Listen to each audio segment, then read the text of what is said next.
Yashar chapter 28. And in those days, after the death of Avraham, in that year Yahweh brought a heavy famine in the land. And while the famine was raging in the land of Canaan, Yitzchak rose up to go down to Mitzrayim on account of the famine, as his father Avraham had done. And Yahweh appeared that night to Yitzchak, and he said to him, Do not go down to Mitzrayim, but rise and go to Gerar, to Avimelech king of the Pelishtim, and remain there till the famine shall cease. And Yitzchak rose up and went to Gerar, as Yahweh commanded him, and he remained there a full year. And when Yitzchak came to Gerar, the people of the land saw that Rivkah his woman was of a beautiful appearance, and the people of Gerar asked Yitzchak concerning his woman. And he said, She is my sister, for he was afraid to say she was his woman, lest the people of the land should slay him on account of her. And the princes of Avimelech went and praised the woman to the king, but he answered them not, neither did he attend to their words. But he heard them say that Yitzchak declared her to be his sister, so the king reserved this within himself.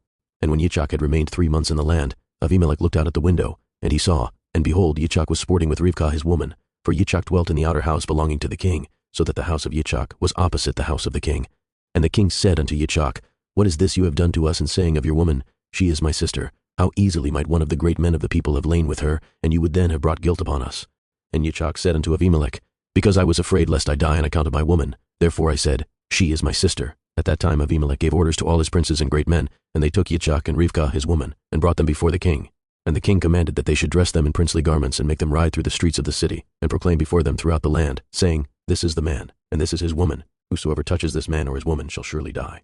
And Yitzchak returned with his woman to the king's house. And Yahweh was with Yitzchak, and he continued to wax great and lacked nothing. And Yahweh caused Yitzchak to find favor in the sight of Avimelech, and in the sight of all his subjects. And Avimelech acted well with Yitzchak, for Avimelech remembered the oath and the covenant that existed between his father and Avraham.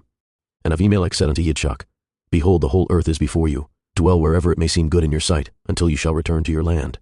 And Avimelech gave Yitzchak fields and vineyards and the best part of the land of Gerar, to sow and reap and eat the fruits of the ground until the days of the famine should have passed by.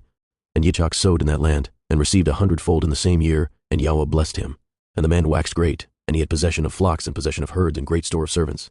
And when the days of the famine had passed away, Yahweh appeared to Yitzchak and said unto him, Rise up, go forth from this place, and return to your land, to the land of Canaan. And Yitzchak rose up and returned to Chevron, which is in the land of Canaan, he and all belonging to him, as Yahweh commanded him.